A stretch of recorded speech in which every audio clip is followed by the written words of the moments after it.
This video demonstrates how to set up our example for configuring an Apigee API Gateway using backend authentication to Control-M Automation API. The API Gateway sits between the API clients and Control-M. In our setup, the API Gateway will provide authentication to clients, for example through API keys or OAuth. And in turn, the API Gateway will perform the login and getting the session token from Control-M and caching that session token. So the Control-M login credentials are never exposed to the client. So let's see how that works. Here we are logged into our Apigee account. We see there's no API gateways defined except for the two default ones. This is the GitHub example which we're going to use today. Here are the API proxy files which you need to import using the Apigee tool. So once you've downloaded those, you need to configure 3 files and then use Apigee tool to deploy the proxy. So let's just go ahead and do that.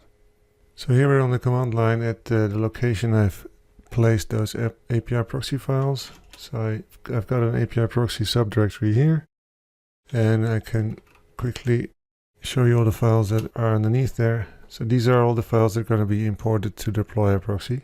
So let's go ahead and run the Apigee tool command. It will ask for a password. And now it's deployed. So here we're back in the browser. Let's reload this page. Now here's our new proxy that we've deployed using the Apigee tool command. This is the URL through which the proxy is now available.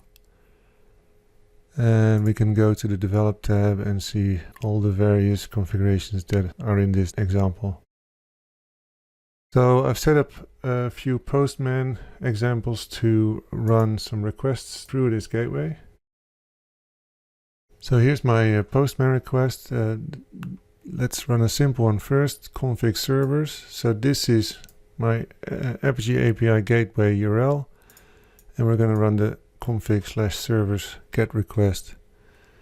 And the only thing I need to send it is a header with the API key. So the API key is what authenticates us to the Apigee API Gateway. And then the Apigee Gateway will, in the background, authenticate to Control-M, log in, get a session token, and cache that session token for all further requests. And I'm sending nothing else along with this request. It's only the API key. So let's click send. And it should come back with the response. Yep. So we got a 200 OK response, and these are the Control-M servers connected to our environment on this example setup. So we can also, for example, order a job. Again, I'm sending an API key and a content type header because we are sending a JSON body to tell it which job to order. So let's send, and it got back with a run ID and a status URI, and it also replaced the response from Control-M, which contains the backend URL with the gateway URL. So we're getting the right URI returned here. So let's just see what would happen if we tried to run a session login request.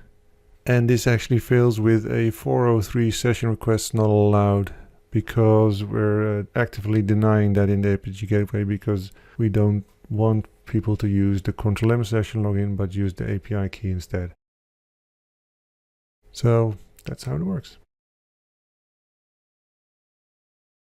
That concludes this Control-M Automation API video. Visit jobs.code.io and github.com/control-m for more resources like this.